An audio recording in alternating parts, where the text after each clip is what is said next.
Well, welcome everyone, particularly those who aren't members of CDARS.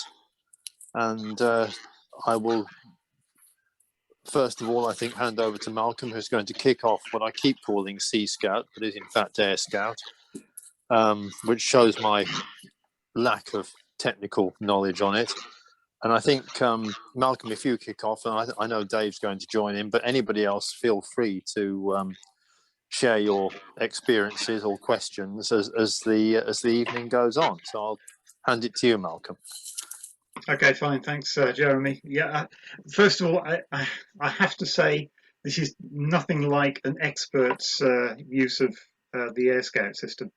This is very much from a learning point of view, and the program itself is a fascinating application. And if you're interested in extending your working on VHF, then it's an invaluable tool. And so I've got a few slides that I'll put together here. So it's, as I say, very much an introduction to using Air Scout. And I'm just going to start by reminding ourselves, if we're working on VHF or wherever, that it's not just a matter of getting aircraft reflections if you want to do something. If you want to work any DX on VHF, UHF and microwaves, then anything beyond line of sight, you need to have something rather to reflect your signals off, either to reflect or refract or to guide your signals to the DX station.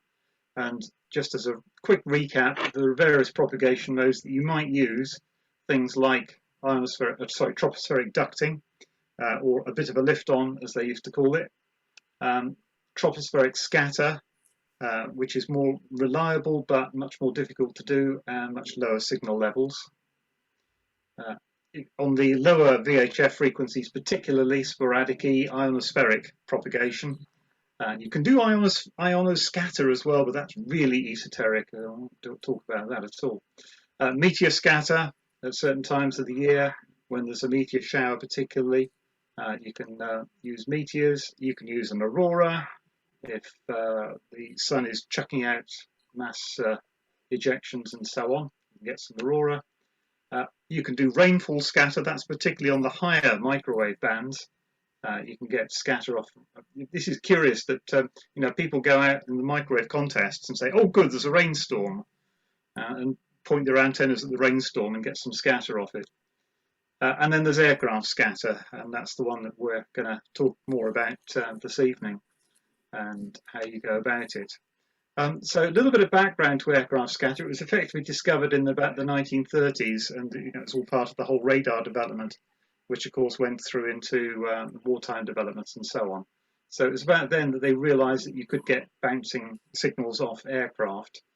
And as far as the amateur radio use of it was concerned, it really goes back to about 67, but really kicked off in about the late 80s. And you can use aircraft scatter from VHF up to the microwave bands. There are plenty of microwave contacts into the 10 gigs and even higher, which use aircraft scatter. And people have been very successful at using any of those frequencies. Typical range, when you look at the height of aircraft compared to the height of all of us lot on the ground, about 800 kilometers, something of that order of magnitude is the range that you can get up to. Obviously, you can get ranges of less than that, and most of us mere mortals are around the sort of 200-300 kilometers, 400 maybe. The duration of any reflection from any single aircraft can be from about 30 seconds up to a few minutes. It depends on what direction the plane is going, and it depends on its height and various other factors like that. You can also, not during lockdown year, but at other times, you can get times when the sky is sufficiently full of planes that you can almost get continuous reflections, and you can make quite a long QSO with it. Bit of a question as to where I've got a question, and I know Dave and I have talked about this, as to whether you get more reflection off the aircraft or the ionized trail that comes out the back of the engines. Bearing in mind that sometimes it seems like you get a better reflection after the aircraft has gone, past the path of what you'd think would be the optimum path. So I have no information on that whatsoever, but it's just an interesting thought as to it may not just be the aircraft itself. The next few bits, incidentally, I'll just talk about other people who have done presentations about aircraft scatter. There are quite a few. If you're interested in learning more about aircraft scatter in general, my good friend John XDY did an interesting talk at the Microwave Roundtable at Martlesham a couple of years ago, and that's on YouTube if you want to seek that out. And I nicked this bit from him because he said size matters. Not all aircraft are built equal when it comes to reflecting signals. And basically, the bigger the aircraft, the better your chances are of getting something to bounce off it. So A380s are really good, but they're also incredibly rare, even more so, I guess, at the moment.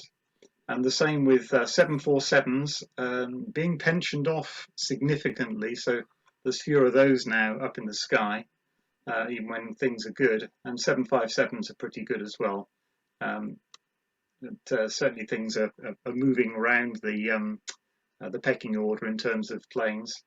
737s and the A320s and the 319s are very much the workhorse around Europe. So you'll see lots of those, especially when we get back into an awful lot of air travel. Small and light aircraft are often too small and often too low as well. You need them high enough up, and we'll see this in a minute when we look at terrain, to get good reflections off aircraft. The plastic 787, I'm not sure if it's got. Should I call it plastic, Chaz? No, we've got. Well, is the meeting being recorded? Yes, I have got a recording going. Well, perhaps allegedly plastic. Oh yeah, right. It is plastic. Even we call it the plastic fantastic. So. Okay, fine. I've just been doing some plotting in the last few days, and when the 787 goes across, it doesn't seem to give as good reflection as the metal ones. Oh, well, there we go. Unfortunately, that's the one aircraft that is still flying, because the others are all no A380s from our point of view. So no, indeed. So. Yeah, so this may be the thing of the future. So aircraft scatter may be. But going back to your earlier point, then, Malcolm, does that mean that actually it probably is the jet rather than the contrail? I think probably even the 787 has got enough stuff in it to reflect. But yeah, it's a difficult. It's going to be an interesting one to research. Probably a number of you will know about things like the Flight Radar 24 website, where you can plot the direction and path and whatever of aircraft all over the world. Fantastic resource, and they're pulling together data from a vast number of different sources in order to compile this. I used to find it very useful when going and picking up someone from Luton Airport, because I'd check on where they were going and where the plane was, and I knew more or less when I had to leave home in order to get to Luton Airport at the right time. Which, when your son is coming in from Peru, is quite handy. Just talking about where that information comes from, then there are things like this box receiver here, and in fact, Flight Radar 24 even sends out free sets like this to suitable places around the world. In other words, where there aren't anyone currently reporting. Or enthusiasts build their own. And Guy, do you want to tell us a little bit about the installation in your house? Yeah, I certainly can do. So yes, can you see it all right? I've got a very large screen. 24. Yeah, if you can make it a bit bigger, that'd be good. Let me make it for the. How's that? Yep. Okay. So when I started playing with Flight Radar 2024, you obviously get the free account. You can just get in there and start looking at things. But as Malcolm saw, you get some advertising and lots of other nasty things popping up, which gets a little annoying. And I'm very cheap. I don't like paying for anything if I don't have to. And paying $500 a year is a little bit more than I'm prepared to lay down for the exercise. So what it turns out, if you feed into Flight Radar, then you get to become a business subscriber. to flight radar. And I have a tiny Pi Zero. Let me see if I've got the photo. There we go. So I have a Pi Zero sitting in my loft with a standard cheap USB TV tuner, for want of another phrase, ADB, whatever it is, tuner box. I think that cost less than the Raspberry Pi does. And then it is connected to its free little whip aerial. Actually, it's not its one, it's a different one, but nevertheless, it's just a little freestanding aerial. And that is using a piece of software called Dump 1030, which is the frequency these transponders are sending out on, and then uploading it to flight radar. How much data am I using? 10 bytes a second. So I think we can suffer that on anybody's DSL circuit. Not going to cause any argy-bargy there. And once you started uploading and had, I think it's about 2 or 3 days worth of data sent in, then they upgrade you to a business account. And as I say, that Pi Zero just sits in the loft and has done for probably close to 1.5 years now. And I don't touch it, just joins the one of the Wi-Fi networks and keeps sending data. And since lockdown, today so far I've tracked 634 different aircraft over my little area, and then you get little polar plots of where I'm strongest signal and so forth, and your global rankings and country rankings and so forth. If I were to put my antenna outside, I'd probably get a bigger range. And actually, we're not directly over Heathrow, but we're not far off it. So we would get a normal, good transition of planes coming out of there. And of course, I'm next to Booker Airfield anyway. So I get some of the planes that are chatty on there as well. But Sorry, Guy. Didn't want to interrupt, but on the antenna front, I actually run a similar Raspberry Pi setup here, feeding into flight radar, and I'm in the loft conversion upstairs. And this is my sweet corn antenna. I thought that was your drinks bottle or something. No. It's a sweet corn antenna. So the can is acting as the ground plane essentially.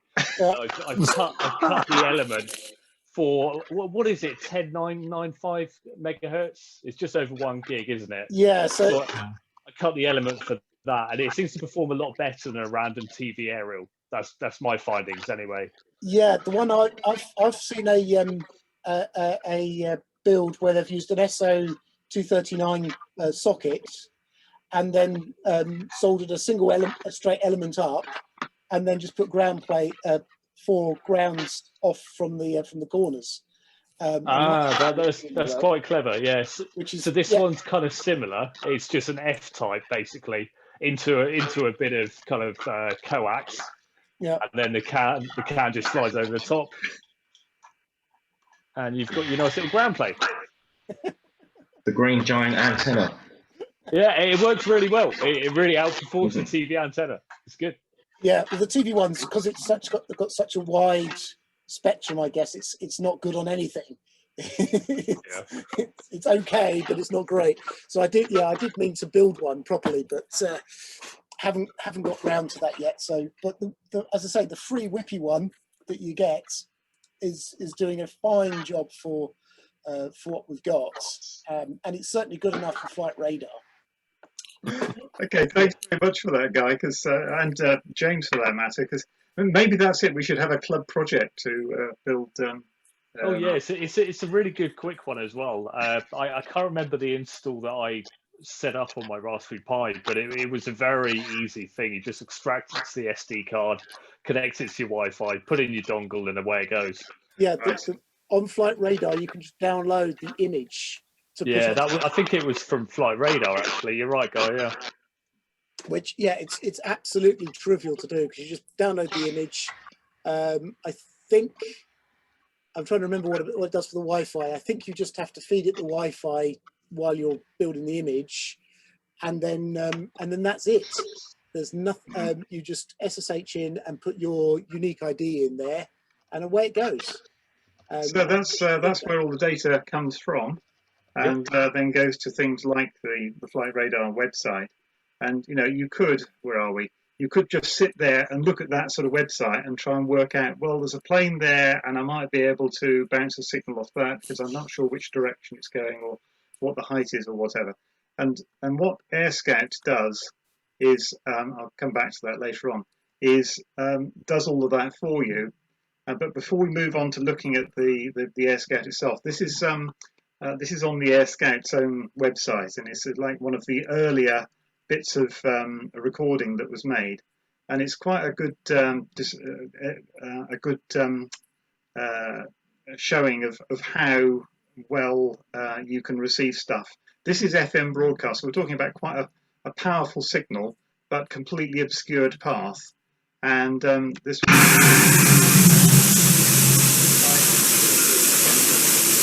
Yeah, sorry, the noise is probably coming through quite well.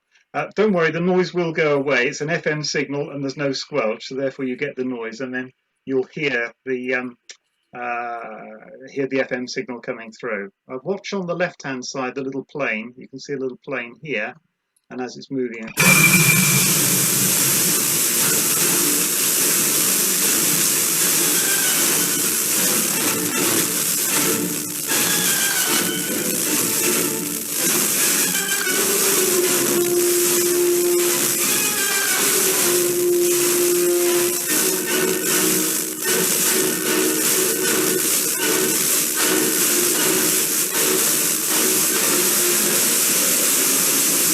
Right, I think we'll put it out of its misery. You can hear quite a bit of fading going on there, and still quite a bit of noise there. But and I won't comment about the quality of the music that was being broadcast. But you can certainly hear how much of a signal enhancement you've got there from an aircraft just crossing the track. So I'll move on to AirScout itself then, and we'll talk about what the AirScout application looks like and what the main window looks like, and then how you use it. So the main window looks like this when you start the application up on your computer. And on the right hand side, that's where you put in your own details and the station you want to work. AirScout actually has got a really big database of possible people that you could work. I'm not sure where it gets some of this from. If anyone does know, please let me know. It may be that when you are using it and you put your own information in, that then gets sucked up and used for everyone else to see as well. But quite a lot of the common people that you might want to work, particularly during contests, you'll find are already logged in there, and their locator won't just be the 6 character, it'll be the full 10 character. So you see my locator is IO91PQ08QV. That's my house. I think that's the house rather than the back garden. If you have the full 10-digit locator, 10-character locator, you can locate people much more accurately, and we'll see why that's potentially important as well later on. So you can stick in your own location and your own call sign and the station you're interested in working. And then on the bottom part of the AirScout window, the bottom part altogether will show you the terrain between you and the DX station. So it'll show you all the heights. And I'll talk about the database that they use for the terrain later on as well, when we look at the thing in actual practice running on the laptop here. The next window up will show you the area for aircraft reflections. This is not showing anything at the moment because it's not set into run mode, so you'll see that in a minute when we get it into run mode. And then you press the start button and it goes off and does its business, and it gets all of the aircraft information and works out which ones are going to be important to the path between you and the DX station. For this explanation here, I'm actually using the beacon over in the Netherlands, PI7CIS. It's always audible here, so you can then look at the enhancements that you get as an aircraft goes through, and it's quite a good test object.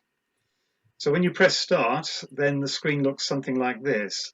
The very bottom, if you look at that very bottom where it's showing the terrain, then my station is on the left-hand side, and it's sitting relatively high up in the Chiltern Hills. And you see the land sort of falls away gradually over, well, no, over Essex, really. Then you get a long bit of the North Sea, and the beacon is sitting more or less on the coast on the other side at Den Haag. And so there's just that little blip at the far side. So actually, you know, in line of sight, there's not an awful lot between me and the beacon other than the curvature of the Earth, of course, which is what makes it inaudible for most of the time. The next panel up, you see there's an area of pink here, and then under it some areas of white and some coloured lines. Now the area of pink, if there is an aircraft in that area, that's when you'll get a reflection. And if there's an aircraft that's too low, you won't get a reflection because the aircraft just won't be seeing enough of the signal. It doesn't say if it's too high. I don't think it can be too high as far as the thing here is concerned. But in this particular time when I captured this, you'll see there are actually 3 aircraft on the map above here. There are 3 aircraft all moving in different directions. The other great thing about PI7CIS is it's on the air corridor between us and the Netherlands, so there's nearly always something or other going across there. It's very seldom that there isn't actually anything in that area. But you see at the moment, in this particular time, there were 3 aircraft there that were in the right area to get reflections, and they're plotted here, 1, 2, 3 on the chart below. So you know, if that's the case, you've got a pretty good likelihood of getting a signal from, in this particular case, the beacon over at the Netherlands. If you click on any of the aircraft, you'll see what comes up here is a whole bunch of data. Again, the sort of stuff we were talking about on Flight 24. This one says it's a 787. So yes, there was a 787 flying that day. And it tells you what the altitude is. You see it says here, altitude 9,057 meters.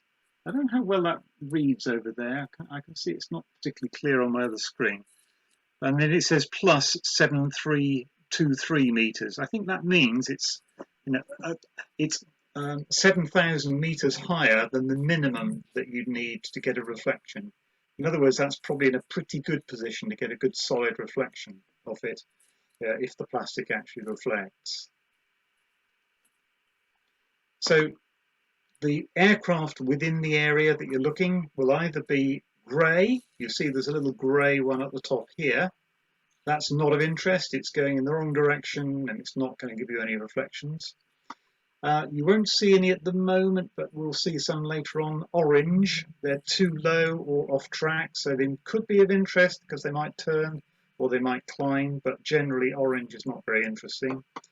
If there's one coming in, we'll see that again in a moment. If they're red, that means soon they'll be in the right zone.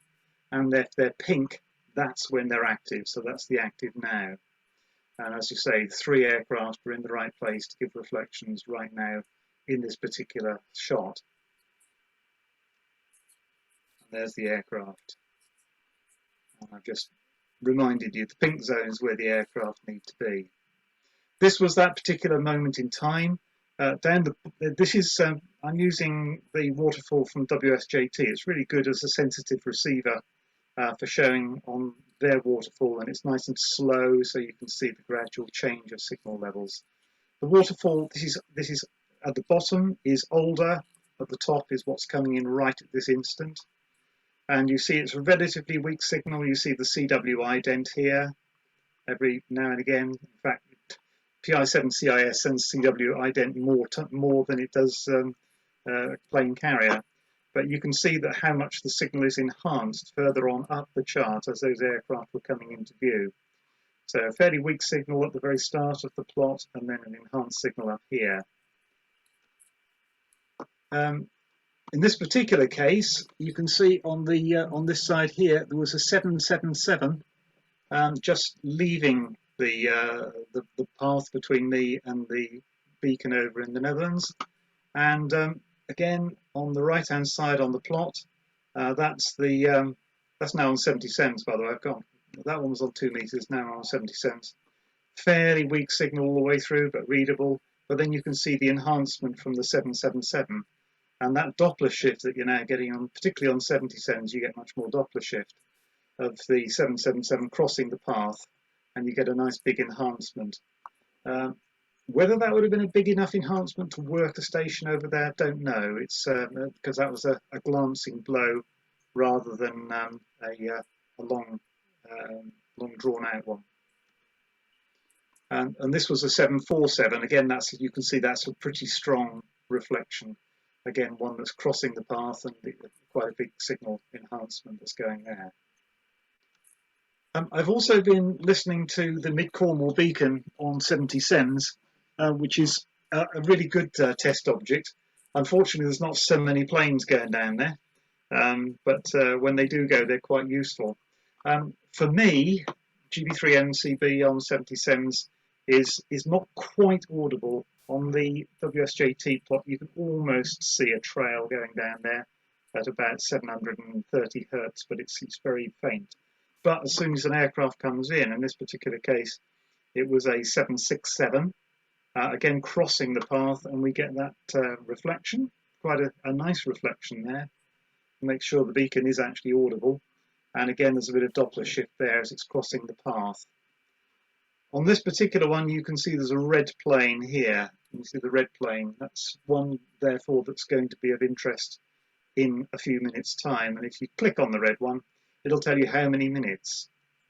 So you know whether it's going to be coming up in about 3 minutes, 4 minutes, 5 minutes, or whatever. So you can maybe go and do something else in the meantime. This was a little while later, in fact. That red plane is now this one here. This was the earlier, so that bit there has now moved down. That's that bit there. And this is a really, really good reflection from a 777 that's moving into a parallel track with where the beacon is. And so I've not got much Doppler shift and a nice solid reflection all the way through here. So that would be a really good contact down into the bottom of Cornwall, well, west of Cornwall, really. If I go back to where was I on this page here, that's where I said you can enter your own call sign and the station you want to work. You can also set it up so that it can look for multiple stations all at the same time. So if I whiz backwards again, so if you click on this multi tab up here, so there's either single or multi. If you click on multi, there's a whole stack of call signs, and I'll show you where later on when we get the live demo, where you set all this lot up. So these are people that you might expect to work, for instance, during an activity contest on 2 meters, 70 centimeters or wherever. And then you can tick any one of these that you want to actively track. So maybe these are people that you haven't yet worked and you want to see if you can get them on aircraft scatter. Tick all of them and click the start box. And suddenly what then comes up is a multiple plot of lots of different tracks. And on the right hand side, it'll tell you the pink ones are the ones that you can work right now.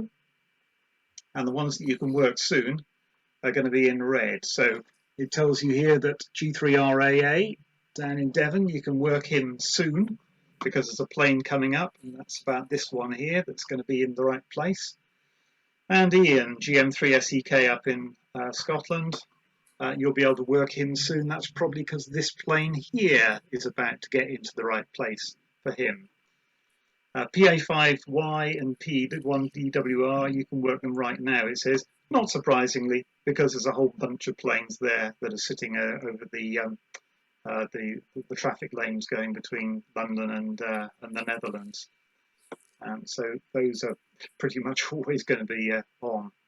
And then these other people here, the French station, Jeff and so on down here, you won't be able to work them on aircraft scatter. You might work them on Tropo anyway, but there's no aircraft going there to enhance the signals. Just whilst we're on this one, for those who are not on the activity contests a lot, which of these contacts would it actually be useful for?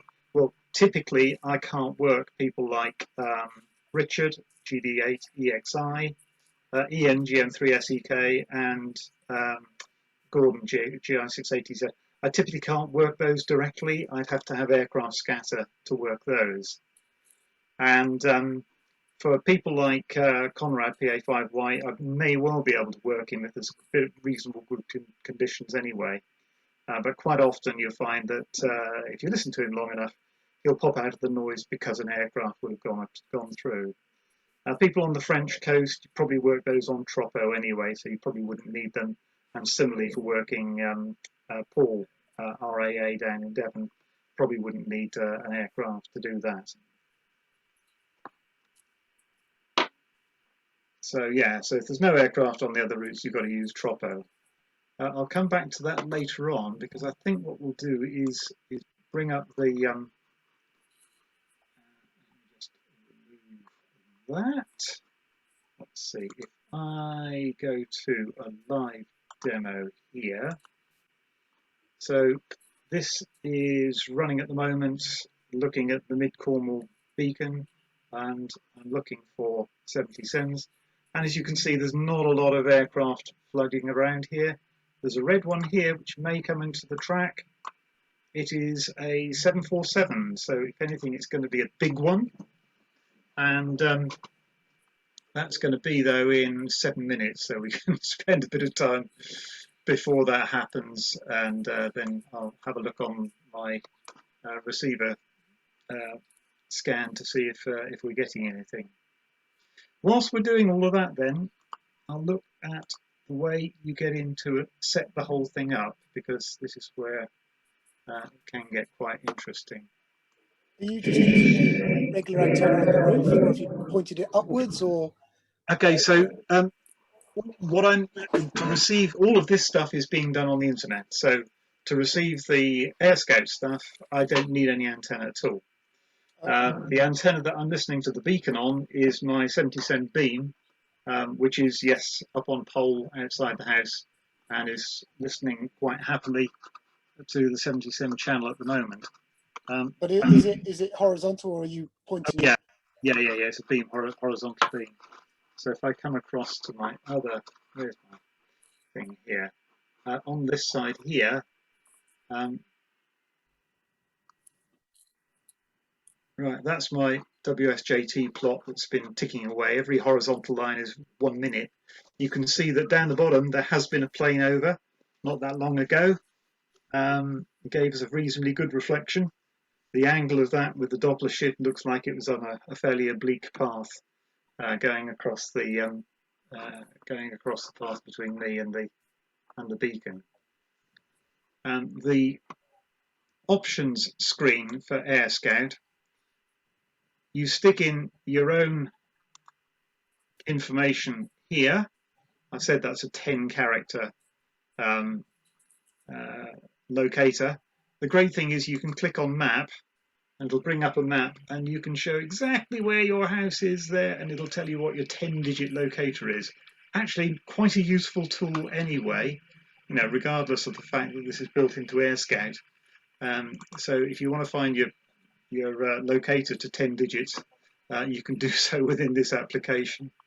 Similarly, the person you want to work, the beacon over here, you can, if you want to, bring up a map here and locate it exactly.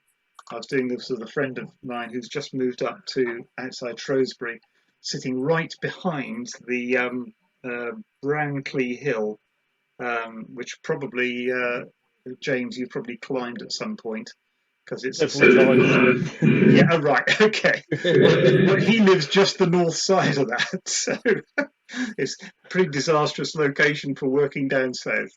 Yeah. And I was locating him on the map to find out just how bad it was in terms of his location. The terrain down here, at the very bottom of the screen, and all of that terrain mapping is derived from a database which is downloaded again from the internet. And you can either choose the globe one, which is only 1 kilometer graduations, which is, in other words, a bit coarse, or I'm using the much more refined SRTM3, which is actually quite a fine elevation database. This green thing here is showing how much of the data is currently on my computer, and it will actually draw the entire thing because I've already downloaded the whole lot. When you first start off, you have to sit there for quite some time for it to download all of the data for as big a part of Europe as you want. You can tell it how far to look. I'm being optimistic here. It'll then download all of that terrain data. Why is that important? Because if you're sitting at the very bottom of a deep dark hole, then you're going to have to have your antennas looking up quite a long way to even see an aircraft. So it'll tell you, whether you've got any chance of even seeing the aircraft before you get any reflections, and that will impact then on the way that they draw the pink area here. If I move that out of the way a bit, the pink area here. If you're in a very obscured area, then you find your pink area that you can where there's an aircraft that will give you a reflection gets smaller and smaller. So am I still running there?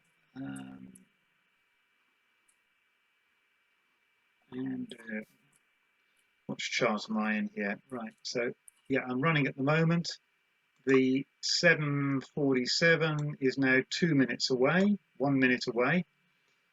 So in about a minute's time, I'll switch over to the other screen and we'll just see if we get an enhancement. What I've also found, incidentally as well, and I'd be interested if anyone else is using AirScout and found similar things, is I get a much better response if the aircraft is at my end of the path compared to the other end. So in other words, if there's a nice big high aircraft not far away from me, then the signal goes tootle, tootle, tootle all the way up from Cornwall, bounces nicely off the aircraft and straight down to me, and I get a much bigger reflection. You would think that putting it right in the middle would be better, but actually it seems for me to be better at the end. So that it makes sense, doesn't it, Malcolm? Because the beam width is going to be your more of the energy is going to be directed off if it's nearer to you, surely. Yeah, I think it is as well. What you see now is you see that that's gone pink. Oh, yeah. That means it's now within range, and the little pink aircraft has now popped up on the screen here. It's in the nice zone here, so I ought to be able to receive something. I will just pop over the other side and see if I can see anything coming through, and if I do, then I'll share that. It looks like we're starting to get something. 747, we ought to get something. They always say don't do live demos, don't they?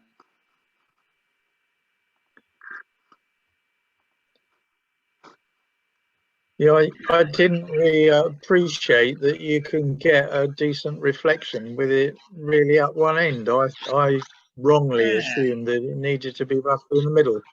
Yeah, well, that's what I thought as well. Okay, actually, I say that because I could be completely wrong, because if I do a screen share now on my receiver, you can quite clearly see there is a reflection there, but it's nowhere near as bright as I thought it was going to be. So, and you see how oblique it is. That's the 747 crossing the track, and it's nowhere near as bright as I was expecting. So we'll have to go see if we can find one that's in a better position in that case. But that was the reflection. That is the bit that's there. Whether that would have been enough to make a QSO, I'm somewhat doubt, but I can still see it just tailing off now on that one there. There was one great occasion not long ago in a contest where I was desperate to work Ian GM3SEK, and it was just towards the end of the contest, and 3 aircraft all popped up in exactly the right place simultaneously. And I think that's when you worked him as well, Dave, and he was up to about S8, S9. Yeah, I think he gave me 5 and 7 or something, even with my fairly modest setup. But yeah, most of the time he'd been inaudible, or I'd been inaudible to him. Yeah, so it does make an enormous difference. We exchanged details and sort of, there might have been a repeat, there might not. And then just as we were saying goodbye, he came right up another sort of 2.5 S points. Yeah, and that was an occasion where we actually did have quite a few aircraft just in the right place at the right time, and we're sort of with. I'm sort of hoping that the aircraft will come back into the sky so we can get more reflections. Except that my ecology son will then say that's not great for the environment. So I'm torn between the two. We've got another one coming up now. It's the McDonnell Douglas, and it's a little bit further away from me, so we might get a reflection. We'll have a look and see if that one works. Yeah, when I first started doing the activity contests and was trying to work people like Richard, I would hear every now and again the signal would pop out of the noise. You think, oh, great, that's good. Must have been some fading, not realizing it was almost certainly aircraft. Pre-pandemic, how many contacts were made via aircraft scatter without people even realizing during UKCs? Yes, that's right. You know, why is that station suddenly S9 and then just fades away to like nothing? Yeah, and that's almost certainly what it was, but Yeah. people didn't necessarily know. Right, okay, we're actually getting a good reflection off this one. So I'll share. Oh, hang on, I've got to unshare this one first. Hang on. The great thing about WSJT is it'll show you the history. So, even if you don't see it in real, there you are. That's oops. Here we go. Right. So that's the McDonnell Douglas going across, and you can see quite a good reflection there. I probably can't hear anything. Not enough to hear there. And my setup is pretty modest. The aerial should be at least another sort of 3 or 4 meters higher, and should have a masthead preamp on it and everything else, and then I could probably copy it quite nicely. But you can see quite easily how you're getting those enhancements and how it's possible to make QSOs like that. GI4SNA, Northern Ireland up here in Lisbon. If I'm trying to work him, you look at what the terrain is, and this is why the terrain is actually quite an important factor. So from me here in the Chiltern Hills on the left-hand side, he goes wobbly, wobbly, wobbly, wobbly, wobbly, and then Snowdonia sits here, right in the middle of the path. So to get over that mountain range there before you then hit the Irish Sea and then hit him, and he's really quite low over here as well. You see how low he is, nestling behind some hills on this side. So as a result, there's only a tiny bit of area here. I'm just going to expand this so you can see. Where are we? There we are. Right, so there's only a tiny bit of pink, and the plane's got to be in that bit in order to be able to work him, which means you're probably after some other propagation mode than trying to find an aircraft that would just by chance sit inside that bit of the airspace and get a reflection off. So that's why I don't work him very often. Do you work him, Dave?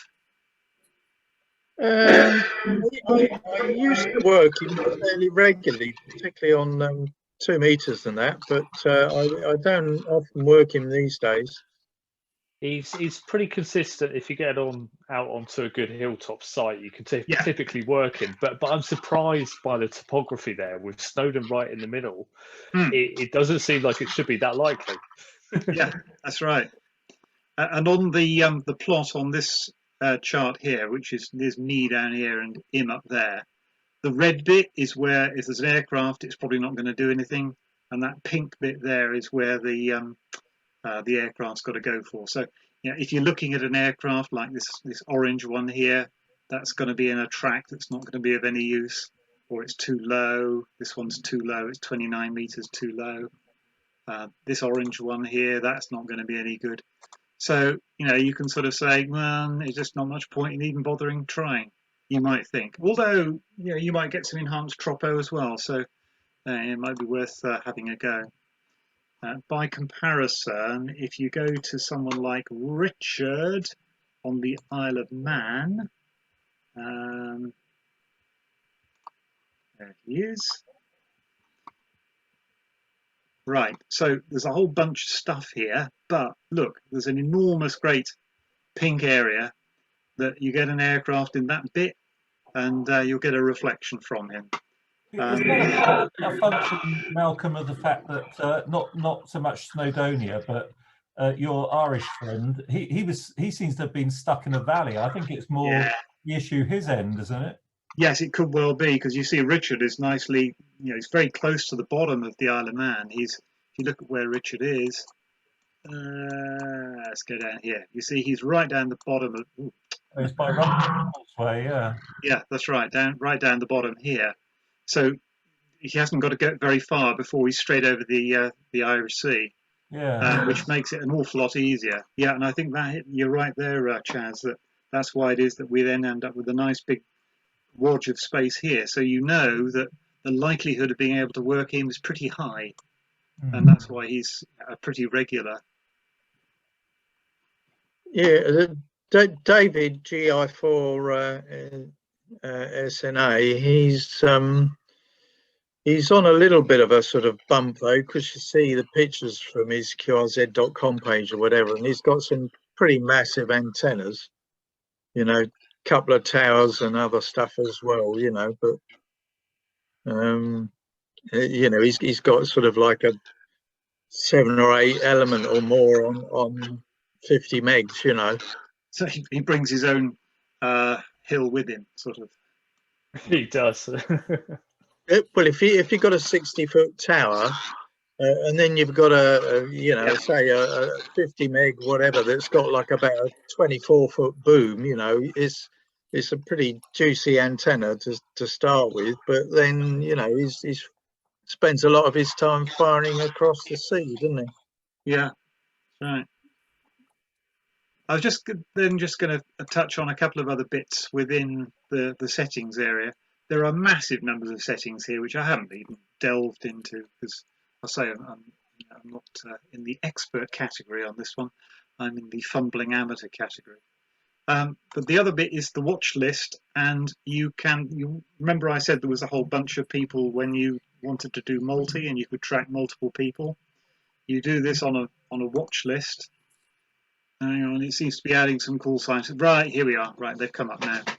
On the left here is a list of all the possible people that you might want to work. And as I say, I don't know quite where they get all this information from.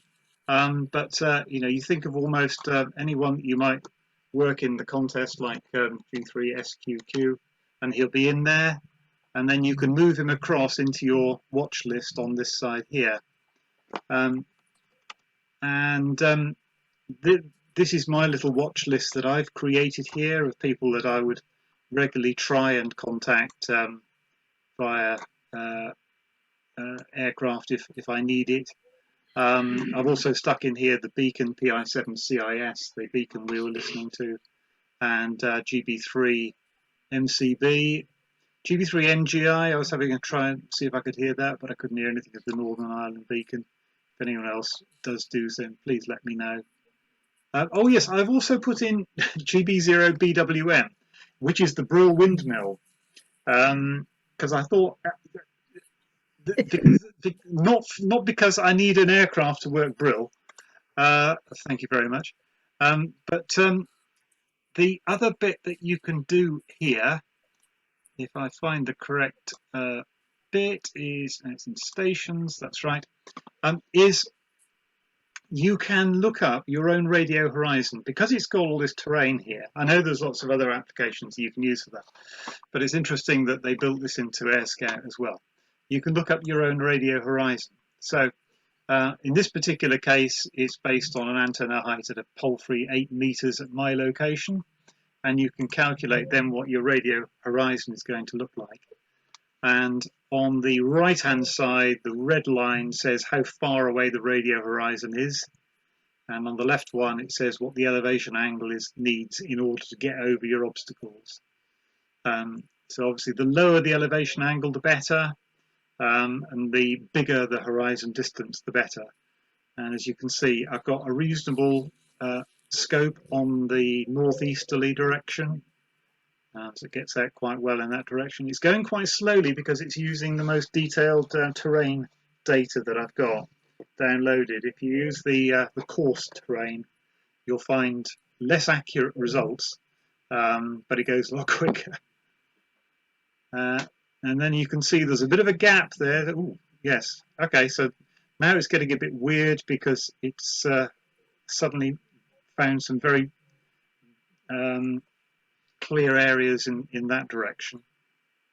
So it's an odd looking polar plot. Malcolm, do you find that it actually gives the correct ASL figure for your location? Okay, it didn't if I just put my location in as 6 characters. With 10 characters and the accurate elevation model, the SRTM3, then it was a lot closer. So it says elevation 202, and I am about 200 meters above sea level, so that's about right.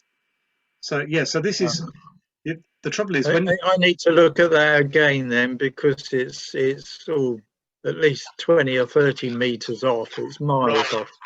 Yeah, just have a look and see if you're on the most accurate. Hang on. Right, I was going to try the Brill windmill because we can see what it looks like. It's Lima Tango, isn't it? And then we can look on the map, and then zoom in on Brill, and then move our pointer to, where are we? The windmill is here. How do I move it there?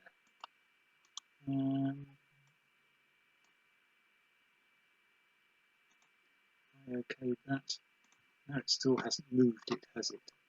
Excuse me whilst I tell it to move. Ah, there we are.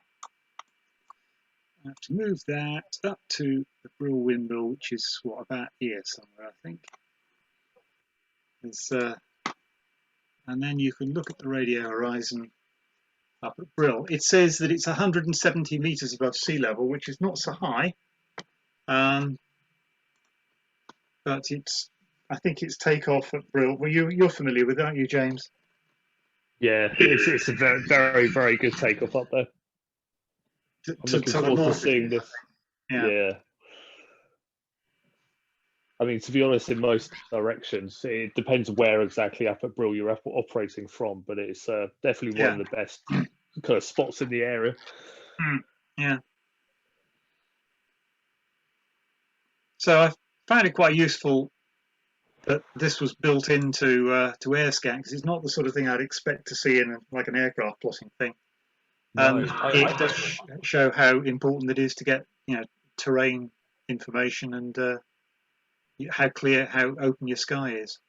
It's really useful. I never knew it was there actually. It's good to discover. Yeah, no, it looks like, you see, it's really obscured to the south, because I think it's probably not at the top of the ridge. But it's good takeoff to the north and the east, and then it's quite good down towards the southwest. But it seems like there's a bit of a, don't try and work down into Brittany or something there, or Calais. Well, that'd be back down behind where the pub is and where the village is, I suppose, and the church and all that lot. Yeah, I think it probably is. It's probably as much to do with the fact that there's a lot of clutter there as well. But otherwise, it's quite good, and you can use this again, especially useful that you can zoom in on the map to exactly locate where the station's going to be, and then you can put in your antenna height on this side here to say how high you're going to stick your antennas, and get a good idea of where your takeoff's going to be. Rather strange plot, really, isn't it? Given that there's another quadrant to the northeast, to the northwest. Yeah, that's right. So there's something in the way. So when we get up to the windmill, we're going to have a look and see what it is that's getting in the way of all of that. Maybe that's the windmill itself. Yeah, yes, it could be. I'm not sure they plot that. Well, there's another bump that is fractionally higher than where the site that Phil goes to sometimes. Oh, right. So maybe that's it. That's the one that I've typically used as opposed to actually right at the windmill, and that doesn't have the kind of obstructions that the village has, with all the buildings. It's free of all that, and it is a 360-degree takeoff there. So I'm sure it's a lot better from that side. There was one other interesting bit I was just going to mention, which has nothing to do with amateur radio particularly. I came across this. You remember MH370, the plane that went missing somewhere west of Australia? Yeah. And there's some people who've got quite interested in using WhisperNet and the data that had been collected at the time when the aircraft went missing to analyse it, to look for reflections off what they think may be the aircraft, and trying to work out what the path of the aircraft was. So if you're really fascinated by this sort of stuff, you can go and look up this paper on using WhisperNet. It's quite controversial. There's a whole bunch of people saying this is a load of, you know what. But if you are interested in looking as to whether there's any foundation for this using of Whisper as a signal indicator and bouncing signals off aircraft, then by all means go and look that up. Surely, given the range that was out of what's believed to be the Indian Ocean there, Malcolm, that wouldn't be on VHF though, or UHF? No, that's right. No, Whisper is very much an HF thing. Oh, right. And the paper goes into all of the possible HF frequencies that data has been captured. Wow. I forgot, you probably mentioned it right at the beginning. Which operating systems does this work on? Is it all of them? They certainly have for Windows, not surprisingly. Let me just do a quick Windows and Linux. Okay. So it doesn't say Apple, but it does say Windows and Linux. I think the Linux is under an emulation because it does say Linux with mono runtime environment. Oh right, okay. So I don't know what that is. Right, fair enough. I think it's a framework for .NET. So yeah, it's just it will allow it to run a Windows program essentially under Linux. Right. So is that a bit like Wine? I think it's specifically for .NET, but that's based on memories from a decade ago, so it's probably changed. Okay. So I think essentially Windows. I suppose the other thing to comment on is that if you're trying to work somebody, so how do you know what frequency they're on and whether they're pointing at you, and never mind, is there an aircraft in the way? And I think that's a topic for another evening when we might be talking about lining up contacts and making contacts with particular stations. But we'll talk about that another occasion. When you're talking about sort of VHF, UHF, does this operate as high as 6 meters, or is it mainly sort of down on sort of 144 and upwards, if I can put it that way? Yeah, in inverted logic terms, Jeremy. Yeah, 6 meters. Yes, you'll definitely get reflections on 6 meters. But you can go all the way up, as far as you want as well. So if you're after 6 meter enhancement, it's worth having a try. I've tended to use it on 2 and 70 myself. And with 6, I'm more battling with the noise level rather than trying to get some signal enhancements from some of these areas. Stefano, you just raised your hand, it says here. Yeah. Do you use it for contesting with KIST and Minos integration? Okay, so I don't actually integrate the whole lot together. Okay. I wish I could, but I haven't found out how to do all of that. I did. So basically it's all sitting there on different screens, and I try and sort of work like an octopus between them. Okay. They talk to each Yeah, other. I do know that they can. I just haven't actually got that far yet. So that will be your turn to give us a talk about Yeah, integrating the KST. I can show my setting. Yeah, no Yeah, problem. I that's can right. share my setting, but it's in That's the right. setting, Dave. Malcolm, there's just something like network, and you have to activate network. Where Yeah. you were playing with globe and map is one of the tab. It's called, look at it, network or broadcast, something like that. Right. And Yeah. it will send the data to different software, so you can integrate with Minos and KST. And Yeah, in KST, right. basically, you have a list of call sign and number of plays. And there are two numbers. There's number of plays that are coming and number of plays already on plays you can work. And on the bottom, you have the list with more data. It's nice. It's nice. Right. Yeah. Yeah. Yeah. Wow. I can show my setting. I can But show yeah, my setting. plenty more to find out then. Okay, well that's brilliant. Thank you very much indeed, Malcolm, and everybody else who's contributed. And you know, good to have people from other clubs with us as well. So